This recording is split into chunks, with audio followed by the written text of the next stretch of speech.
예, 목요일 묵상의 시간입니다. 믿음의 길에서 딴짓하지 말고 하나님의 진심만을 전하자. 믿음의 길에서 딴짓하지 말고 하나님의 진심만을 전하자. 자, 이런 제목으로 또 오늘 묵상 함께 나누겠습니다. 그래서 어제 바울이 3차 전도 여행을 떠나는 시작에서 그동안 세웠던 그 갈라디아 또 부르기아 지방의 교회들을 돌며 신자가 아니라 제자들을 성실하게 세우는 그 이야기와 또 같은 시기 이집트 알렉산드리아 출신으로 에베소에 왔던 아볼로라는 인물에 대해서 살펴보았습니다. 자, 아볼로가 겸손하게 아굴라와 브리스길라 부부로부터 가르침을 받고 그에게 이미 준비되어 있던 구약에 대한 그 탁월한 지식과 또 고향에서 배운 여러 가지 학문적 훈련을 통해서 에베소에서 이제 고린도로 갔을 때 무슨 은사 집회 같은 것이 없이 오직 말씀으로 예수가 그리스도 되심을 증거하는 일을 하면서 고린도 교회의 믿는 지체들에게 참으로 유익한 동역을 하는 걸 봤습니다. 성령의 함께 하심으로 영적인 은사들이 나타나는 것은 불신자들이나 의심하는 자들의 회심에 많이 유익한데, 근데 성도가 바르고 온전하게 성장하기 위해서는요, 성경과 역사를 통해 이 하나님의 진심을 바르게 만나는 거듭남이 없으면 이게 잘 되질 않습니다. 여러분, 이런 사실 잊지 마시고 우리가 전도하는 현장에서 성령 하나님의 역사로 은사를 통해 회심하는 일들이 벌어질 수 있도록 기도하고, 또한 그렇게 회심한 성도들이 말씀의 바탕에서 온전히 설 수 있도록 진리의 성령 하나님께서 역사하시도록 기도하며 우리가 부지런히 말씀을 전하고 가르쳐가는 우리가 되기를 바랍니다. 자, 그래서 이제 19장의 이야기를 보면 다시 바울의 얘기로 돌아오게 되는데, 19장 1절, 아볼로가 고린도에 있을 때, 이미 고린도로 넘어간 후에 바울이 윗지방으로 다녀 에베소에 와서 어떤 제자를 만나. 드디어 이제 에베소로 온 겁니다. 그래서 아볼로는 이제 이 고린도에 가서 바울이 선교한 이후에 이제 그 팀이 다 빠져나왔었는데 그 교회를 이제 섬기는 그런 일들을 하고 상당한 유익을 주고 있었고, 그때 이제 바울이 이제 그 1차 전도 지역 이 어떤 갈라디아 지방을 두루 섬기고 그리고 이제 에베소로 온 겁니다. 자, 그런데 에베소 지역에 와서 보니까 이 성도들이 그 말씀에 대해 있어서, 그러니까 이 그리스도와 관련된 일에 있어서 요한의 세례밖에 모르고 있었더라는 거죠. 그러니까 구약 성경에는 뭐 세례 요한이 나오지 않으니 구약 성경 말고도 일단 요한에 대한 이야기는 듣고 있었다라는 겁니다. 근데 잘 보면 요한의 세례를 바르게 알고 요한이 증거하던 그 얘기를 잘 기억할 수 있으면 그가 증거하던 건 결국 예수가 그리스도 되시다라는 거였잖아요.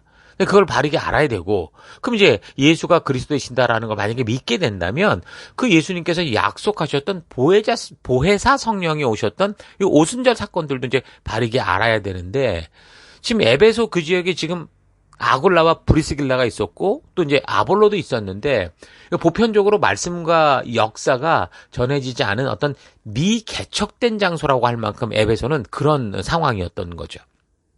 그래서 6월절 십자가 사건과 오순절 성령 강림 사건이 벌어지면서 많은 사람들이 그걸 보고 경험해서 이제 각 지역으로 돌아가서 직접적인 증인이 되었다고 해도 사실 그런 증인의 말로 확실하게 예수가 그리스도시다라는 것을 확신할 수 있도록 바르게 가르칠 수 있는 사람들은 거의 없었던 거죠. 거의 없는 게 아니라 아주 없었던 거죠. 아볼로처럼 소문을 통해서 또는 직접 경험한 사람들이 전하는 이야기를 통해서 배웠다고 해도 그게 이제 바울이나 예수님의 제자들처럼 직접적인 증인이 되지 못하니 그 전함에 있어서 확신이 없었던 겁니다. 그리고 이제 아굴라라 브리스길라 같이 바울에게 배운 사람이 있었다고 해도 어떤 면에서 바울과 같은 그런 열정을 가지고 전하려고자 하는 그런 삶을, 그러니까 증인된 삶을 정말 부지런히 살아야 되겠다고 하고 정말 그렇게 하려고 하지 않으면 교회는 많지만 바르고 온전하게 믿고 그 성령의 역사로 이렇게 이어져가는 일들이 거의 없는 게 현실이라는 겁니다. 그래서 바울이 예수님이 명하신 말씀대로 순종해서 그래서 그 모인 자들에게 말씀을 전하고 예수 이름으로 세례를 베풀고 안수할 때 그때 이제 성령이 임하는 일들이 이제 생긴 거죠. 자, 이렇게 보면 성령이 임재하는 사건이 지금 사도행전에 5번 정도 지금 나타나고 있거든요. 첫 번째는 어디입니까? 오순절 다락방이었죠. 제자들이 예수님의 말씀대로 순종하고 성령을 기다릴 때 성령 임재와 더불어 각 나라 언어로 방언을 하는 일들이 있었고, 두 번째는 사실 이거는 성령 임재보다 충만한 사건, 성령 충만 사건이라고 봐야 되는데 베드로와 요한이 성전 미문에서 나면서부터 걷지 못하던 그 장애를 고치는 것 때문에 이제 무리를 일으킨다. 그래서 대제사장과 장로들에게 잡혀갔단 말이에요. 그리고 이제 위협 협박당하고 풀려났는데도 성도들 앞에서 간증하면서 우리가 증인으로서 담대하게 순종의 삶을 살 수 있게 해달라. 기도하자. 기도할 때 성령으로 충만해지는 그런 일들이 있었거든요. 자, 그리고 세 번째는 스데반의 순교 때인데 성도들이 다 흩어져 도망쳤잖아요. 그때 사마리아로 갔던 이 빌립을 통해서 예수님의 말씀대로 순종하며 복음을 따르는 이 빌립으로 인해 그 사마리아 사람들이 하나님의 말씀을 받아들였다. 이런 소식을 예루살렘에서 듣고 그래서 베드로와 요한 예수님의 제자들이 가서 그들을 위해서 또 기도할 때 그때 이제 성령의 임재가 있었던 그런 기록이 있고 네 번째는 베드로가 이제 환상을 보고 예수님의 말씀대로 순종을 해서 그 로마의 백부장 고넬료 집에 간 적이 있잖아요. 거기서 어떻게 했습니까? 말씀을 전할 때 그 말씀 듣는 도중에 그곳에 있던 모든 사람에게 성령이 임하는 그런 사건이 있었죠. 그리고 이제 다섯 번째 기록은 여기입니다. 에베소에서 이런 일이 있었던 거예요.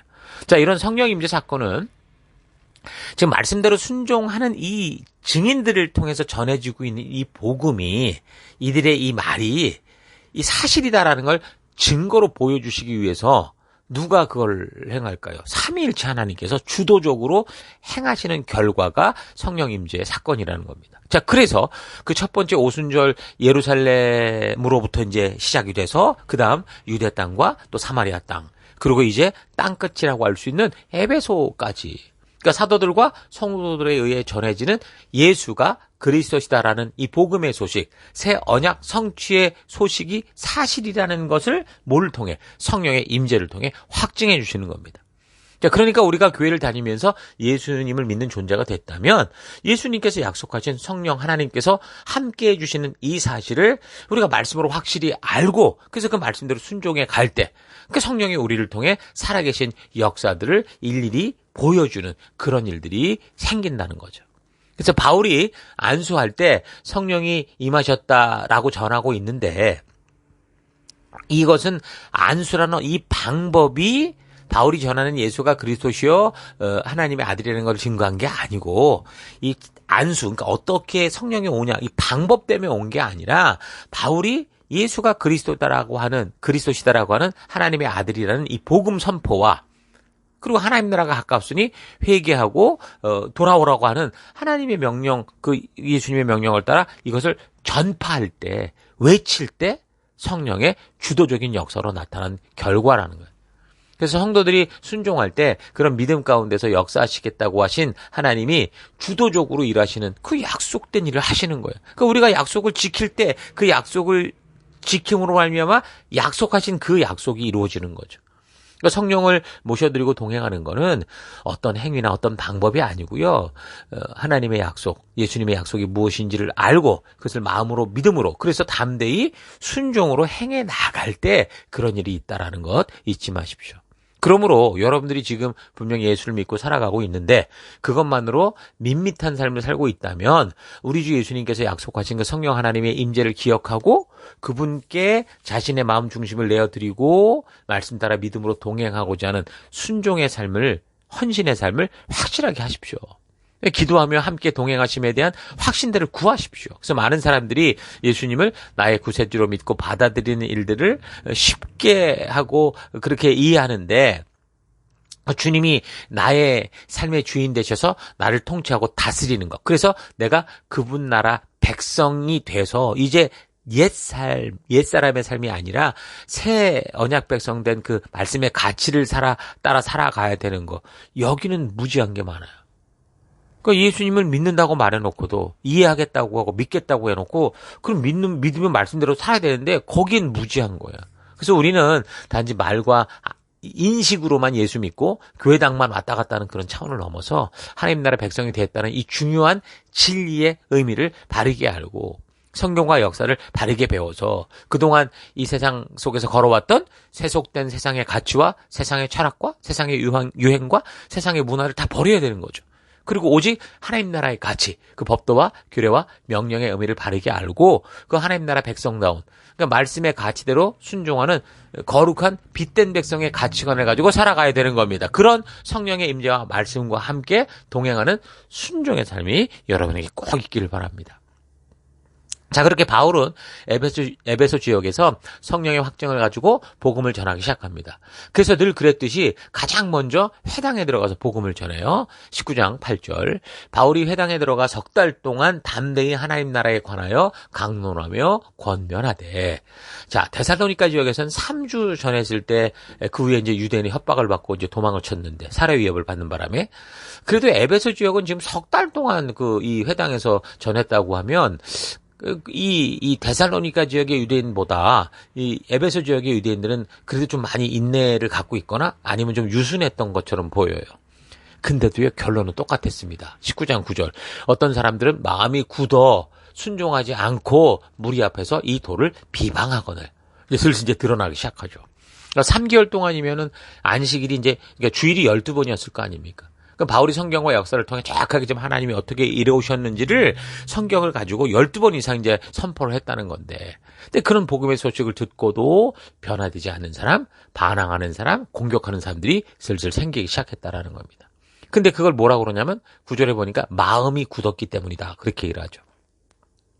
자, 마음이 굳었다라는 것은 말씀을 듣고 충분히 이해를 해요. 근데도 불구하고 그 말씀을 거부하는 상태를 말하는 겁니다. 그러니까 믿지 않기로 선택하는 거예요. 이해가 됐다면 성경과 역사를 통해 스스로 확인해보고 스스로 그 말씀이 주는 결과를 따라 살아갈 것인지 선택하고 그렇게 나가야 되는데, 이런 말씀을 확인하는 것을 싫어하고 그냥 자신이 그동안 들어왔고 익숙해져 버린 것들만 진리라고 생각하고 뭔가 이 진리가 더 이제 이루어진 다음 얘기를 하면 안 듣는 거예요. 고집을 피우고. 그러니까 이런 식으로 이제 마음이 굳어버리면 순종이 당연히 안 되겠죠.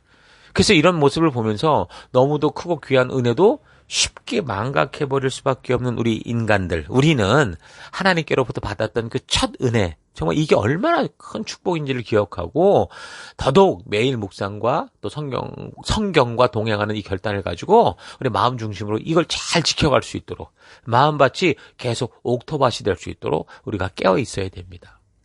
여러분, 그런 상황 보면 그렇잖아요. 처음에 외국 나오면 어떻습니까? 다들 두렵고 떨리는 마음이 있어요.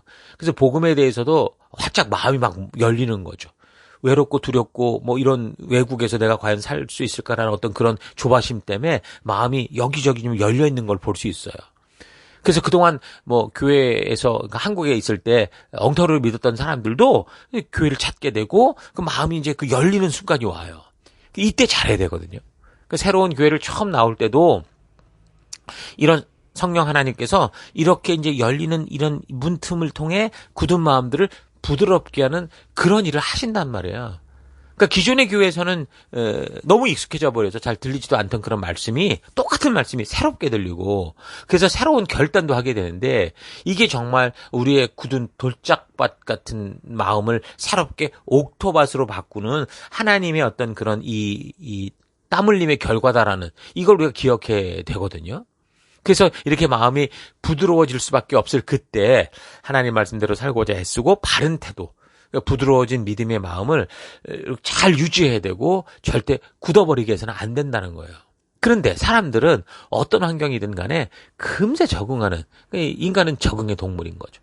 그래서 새로운 것에 대한 두려움이 금방 없어지고, 뭐 이제 이 외국에 와서도 처음에는 조바심 하다가 뭐 친구도 생기고 또 삶의 패턴도 적당히 적응되면 처음에 뭔가 겸손했고 갈급했던 마음이 점차 또 이제 굳어져 가요. 뺀질거리는 마음으로 변해서 딱딱해집니다. 그러니까 그런 식으로 자꾸 살아가니 결국은 마음이 뭐 이제 이게 덤덤한 걸 넘어서 또 딱 익숙해져 버리는 거예요. 여러분, 국민학교 때 미술 시간에 여러분 찰흙 작업 많이 했어요. 찰흙으로 뭔가 만드는 거 해봤을 건데, 그 찰흙이 굳어지기 전에 어떻습니까? 마음대로 주물러서 원하는 모양을 이렇게 만들어낼 수 있지만 그 한번 이제 나중에 굳어버리면 어떻게 됩니까? 완전히 바위가 되잖아요. 망치로 깨도 잘 안 깨져요. 그래서 하나님은 우리의 여러 환경적인 이 변화와 우리 삶의 이런 모든 이 파도 치는 일들을 통해서 결국 뭘 하시는 거냐면 마음을 계속 부드럽게 열려고 하시는 거예요. 그러니까 사람의 마음은 참으로 모든 것을 정말 열리기도 하고 닫히기도 하는 아주 중요한 열쇠잖아요. 그래서 잠언에서는 뭐라고 말합니까? 4장 23절. 모든 지킬 만한 것 중에 더욱 네 마음을 지켜라. 생명의 근원이 여기에서 난다. 이런 교훈을 말씀하죠. 평양감사도 뭐 자기 하기 싫으면 그만이라는 것처럼 사람의 마음은 무엇인가를 좋아하기도 하고 싫어하기도 하고 선택하기도 하고 저버리기도 하는 그 역할을 하는데, 그래서 이제 아무리 어려도요, 그 마음이, 어린애라도 그 마음이 하나님의 마음에서 멀어져 버리면 그 하나님의 말씀을 묵상하고 나누는 일들, 예배하고 기도하는 일들에 대해서 자꾸 이 핑계 저 핑계 대면서 안 해요. 그러니까 마음이 굳어가는 거죠. 그러니까 강팍해진다라고 하는데, 이제 그렇게 되면 절대로 이제 영적인 성장이 뒤따르진 않고 그렇게 이제 굳어버리는 겁니다. 찰흙이 점점 딱딱해지듯이. 그래서 여러분, 악한 데는 미련하고 선한 데는 지혜로운 그런 부드러운 마음을 가지기 바랍니다. 우리는 하나님의 심판대 앞에서 우리 마음에 대한 이 심판을 분명히 받게 될 거예요. 하나님께서 우리 중심을 보신다고 하는데 그게 마음인 거고, 그게 우리의 마음의 태도 아니겠습니까? 그걸 심판하겠다라는 거예요. 그래서 유대인들은 바울을 통해 들려지는 복음에 대해서 그 마음을 여는 게 아니라 뭐라고 그랬냐면 마음이 굳어지고 대적하는 그런 상황으로 가더라, 이렇게 얘기를 합니다. 그래서 복음이란 하나님의 간절한 생명으로의 초대인데, 하나님의 부르심인데, 저들은 그 하나님의 초대를 거절하고 이제 점점 대적하고 공격하는 일을 한 거죠. 이런 일에 대해 분명히 하나님께서 심판할 거다라고 말씀하시는 거예요. 그렇게 유대인들은 마음을 굳게 하고 복음을 거절하고, 그래서 바울의 일행을 점점 적대시하기 시작합니다. 자, 그래서 19장 9절, 바울이 그들을 떠나 제자들을 따로 세우고 두란노 서원에서 날마다 강론하니라. 2해 동안 이같이 하니, 2년 동안 이같이 하니 아시아에 사는 자는 유대인이나 헬라인이나 다 주의 말씀을 듣더라, 이렇게 얘기를 해요. 그러니까 바울이 에베소에서 2년 동안 뭘 했냐? 다른 거 없어요. 주의 말씀을 전하고 가르쳤습니다. 여러분, 거듭 얘기를 하는데 교회와 성도는 이렇게 말씀을 가르친 일 외에 자꾸 딴전 부리고 다른 거 막 갖다 집어넣으면 안 된다는 거죠. 교회는 반드시 하나님의 말씀만을 가르쳐야 되고 전해야 됩니다. 극적인 순식간에 어떤 변화, 어떤 집회를 통한 어떤 그런 어떤 그 큰 그 은혜, 이런 거는요, 당연히 그 사람이 서고 달려갔던 방향을 감지하게 하고 잘못된 걸 전환시키는 터닝 포인터가 되기는 하는데, 그런데 터닝 포인터가 됐다고 원래 자리로 되돌아오게 하는 그런 힘이 있지는 않아요. 근데 극적이진 않아도요, 이 하나님의 말씀을 묵상하고 그 말씀을 가치화시키는 삶의 태도, 말씀으로 거듭나는 이것이 결국은 말씀의 길, 이 세상의 좁은 길을 걷게 한다고요. 그래서 어려서부터 아이들을 말씀의 가치로 교육하고 무장하는 거, 이건 굉장히 중요한 겁니다. 그런 말씀대로의 꾸준한 교육과 그 가치 안에서 세상을 보게 하는 그 눈, 세상을 보고 살아갈 수밖에 없는데 어떤 가치관의 눈을 가지고 봐야 돼요. 근데 세상의 유행과 세상의 문화의 가치관을 가지고 보면 이건 다 망하는 거고, 우리가 성경의 가치를 통해 하나님의 눈을 통해 세상을 볼 수 있는 이 훈련, 이건 아무리 강조해도 굉장히 중요한 겁니다. 꼭 필요한 겁니다. 그렇게 바울이 그래서 다른 게 아니라 바로 이걸 하는 거예요. 하나님의 진심이 담긴 그 복음을 전하고 성경으로 그 말씀으로 그 가치를 이제 심어갈 때, 역시 그 전도의 주체가 되신 성령 하나님께서 어떻게 하시는 거예요? 바울이 전하는 것뿐인데 그 전하는 것이 온전한 하나님의 말씀이다, 하나님의 마음이다라는 것을 증거하는 역할을 하시죠. 그래서 19장 11절, 하나님이 바울의 손으로 놀라운 능력을 행하게 하시니 심지어 사람들이 바울의 몸에서 손수건이나 앞치마를 가져다가 병든 사람에게 얹으면 그 병이 떠나고 악귀도 나가더라. 자, 지금 이 놀라운 기적적인 일들을 누가 하고 있는 겁니까? 바울이요? 아니면 사람들이요? 아니에요. 누구예요? 하나님이 하시는 거예요. 그 바울은 지금 뭐라는 거예요? 하나님의 말씀을 성실히 가르친 것뿐인데, 그렇게 순종의 길에 서니까 그 가르치는 말씀이 옳다는 것을 증거하기 위해 이제 하나님이 이제 일하시는 거예요. 그 가르치는 말씀을 듣는 이들로 하여금 바울을 통해 전달되는 이 복음이 진짜다라는 그 사실을 표적과 기적과 능력으로 보여주시는 거죠. 여러분, 우리 교회 안에서, 우리 셀 안에서 정말 이런 일들이 풍성하게 일어날 수 있기를 축원합니다.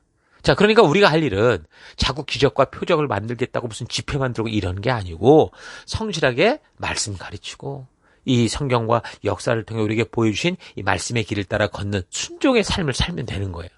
그러면 그 말씀이 옳다는 걸 증명하기 위해서 살아계신 하나님께서 정말 증거의 일들을 우리 삶 속에 보여주시는 거죠. 무엇보다 진실한 마음으로, 간절한 마음으로 정말 하나님의 진심이 바르게 전달되기를 소망하며 주의 말씀을 그래서 바르게 전하는 우리가 돼야 되고, 이 일을 절대 놓쳐서는 안 되고 꾸준히 나가. 지금 바울도 2년 동안 했다고 분명히 얘기를 하잖아요. 고린도에서 1년 반. 자, 그렇게 계속적인 다른 가르침이 지속되고 그 가르침이 옳다는 것을 증명하기 위한 성령의 역사가 꾸준히 일어나고 있을 때 그 에베소 지역 사람들이 하나님을 경외하고 그들의 이제 거짓된 사람들이 드러나니 그게 변화되는 일들이 벌어지기 시작합니다. 19장 19절. 또 마술을 행하던 많은 사람이 그 책을 모아가지고 와서 모든 사람 앞에서 불사르니 그 책값을 계산한 즉 은 5만이나 되더라. 오늘날 시세로 따지면 한 800만 원, 1000만 원 정도 되는 건데, 지금이야 우리가 지금 하도 수억, 수백억 이러다 보니까 지금 우리가 지금 이 계산에 어떤 감이 없어졌는데 이건 천문학적인 숫자라고 보면 돼. 그때 당시는. 이와 같이 주의 말씀이 힘이 있어 흥왕하여 세력을 얻으니라. 이렇게 얘기를 합니다. 그러니까 결과적으로 에베소 지역에 이런 그 변화, 부흥이 됐다라는 건데 그 원인이 뭡니까? 바울, 그러니까 목회자가 어떤 권위 있는 능력을 가지고 무슨 집회를 만든 게 아니라 주의 말씀에 의해서 부흥되더라. 주의 말씀으로 그들의 가치가 바뀌고 그들의 가치가 바뀜으로 변하더라는 거죠. 그래서 결국 에베소 지역에 아테미 신전이 있었는데 이거는요, AD 4세기경에 완전히 사라집니다. 그러니까 바울의 이 복음 전파로 인해서 1세기 후반부터 기독교가 점점 확산되면서 이 에베소 지역에서의 아데미 숭배가 굉장히 약화되기 시작해요. 그래서 2세기 이후에는 신전에 대한 관심이 줄어들고 그리고 4세기 로마 황제였던 데오도시우스 1세가 기독교를 국교로 공인할 때 이제 신전이 결국 폐허가 됩니다. 그러니까 우리가 전하는 이 복음은요, 그 시대 사람들의 가치관, 사회를 이해하는 눈을 변화시키는 거예요. 그래서 결국 그 도시와 나라, 그 시대가 변화되게 되는 놀라운 힘을 발휘하게 하는 겁니다. 에베소 지역의 변화가 이렇게 보여주듯 복음 전파는 단순한 종교적 충돌이 아니라 경제적 이해관계와도 깊이 연결되어 있는 거죠. 왜 그러냐면 에베소에 그 아테미 숭배가 있었다고 그랬는데 이게 단순한 신앙을 넘어서 그 아테네 신전을 하나 만들어 놓고 경제, 상업, 지역 정체성과 결부된 굉장히 중요한 부를 창출한 어떤 핵심이었던 거예요. 근데 이제 그런 신은 다 가짜다라고 하는 기독교의 이 확산이 결국은 그들의 이제 이 경제적인 위협을 불러올 수밖에 없었던 거죠. 그래서 이제 19절이 보여주듯이 이런 부흥이 결국 그 도시의 다른 세력들에게 이제 위협이 되고 그 도시를 막 이제 변화시키는 일들이 되고 만 거예요. 그래서 역사적으로 볼 때 조금 전에 이야기한 것처럼 이 에베소의 아테미 숭배는 헬레니즘, 로마 시대를 거치면서 번성을 했지만 바울의 복음 전파와 기독교의 확산으로 인해 점차 이제 쇠퇴되고 아까 말한 4세기 이후에 완전히 사라지게 되죠.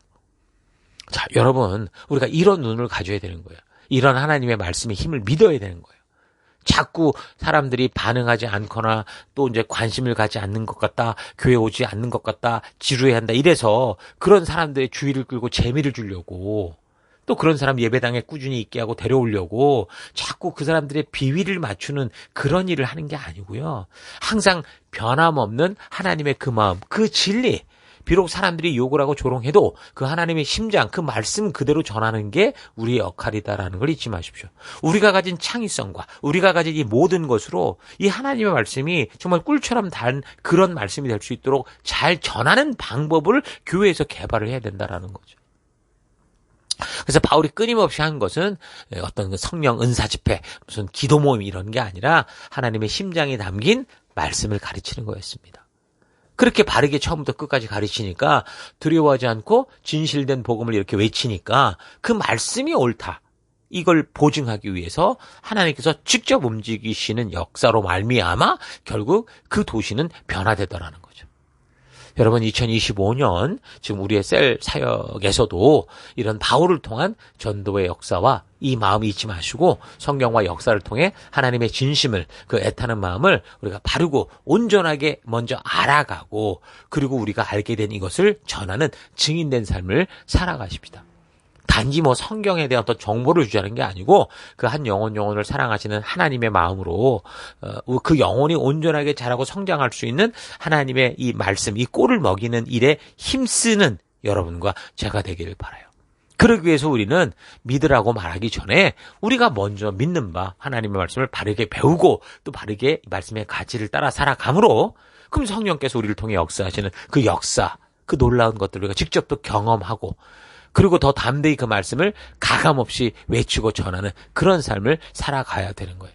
그래서 우리가 먼저 하나님의 말씀을 맛있게 먹고 즐거워하는 삶을 살아가는 거.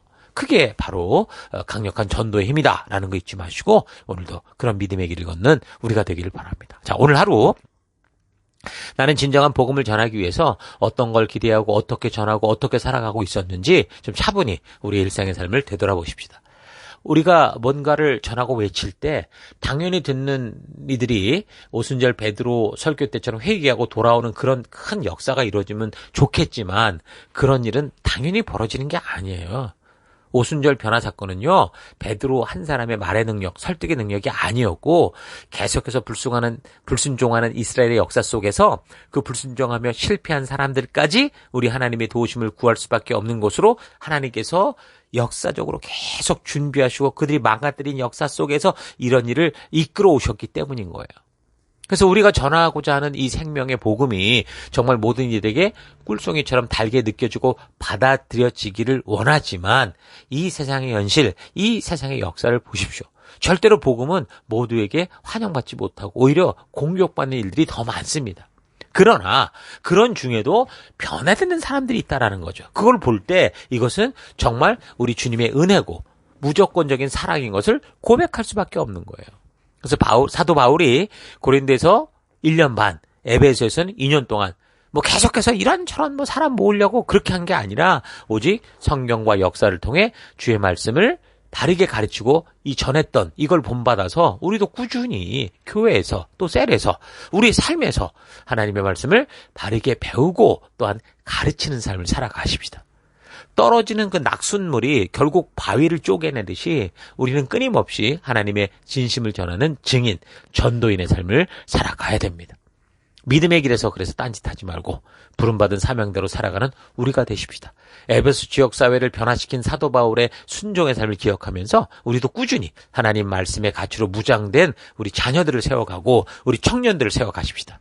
자꾸 사람들을 모으기 위해서 말씀의 본질이 아닌 다른 것으로 자꾸 사람의 관심을 끌고 하나님의 뜻이 아닌 다른 것으로 사람들을 교회당에서 나가지 않도록 그렇게 하려고 하지 말고 우리 주의 성령께서 말씀을 통해 충분히 사람들을 변화시키고 그래서 그렇게 변화된 사람들이 각자의 삶의 현장에 나아가 이 지역사회를 변화시킬 수 있도록 계속해서 성경과 역사를 통해 하나님의 말씀의 가치를 전하고 외치는 우리가 될 수 있기를 주의 이름으로 축원합니다. 자, 오늘 하루도 힘내십시오. 잠시 기도하겠습니다. 하나님, 주님께서는 구원받은 우리로 하여금 하나님의 진심을 전하는 자가 되기 원하시는데 우리는 자꾸 뭔가 기적적인 것, 신비한 것들로 사람들을 유혹하고자 하는 마음이 있어서 자꾸 하나님의 진심보다는 눈에 보이는 현상들을 추구하며 살아왔던 것 회개합니다. 사도 바울이 에베소에서 꾸준히 복음을 전하고 하나님 말씀의 가치를 전해갈 때 그 지역사회가 변화를 일으켰던 것처럼 우리도 우리의 삶의 현장에서 꾸준히 성경의 가치를 교육함으로 우리의 가정과 사회와 국가가 변화되는 놀라운 일들을 경험하기 원합니다. 그것을 위해 부지런히 말씀을 읽고 묵상하며 하나님의 진심을 마음에 새겨서 그 가치를 따라 살아가는 것을 즐거워하며 이 세상의 유혹과 협박에 굴하지 않고 하나님 나라 백성다운 삶을 살아내는 그런 하루 되기를 원합니다. 하나님, 믿음의 길에서 부름받은 빛된 삶의 길에서 딴짓하지 않고 하나님의 진심만을 전하는 그런 내가 되고 우리가 되기를 기대하고 소망하고 또 그런 결단을 하며 감사드리고 예수님 이름으로 기도했습니다. 아멘.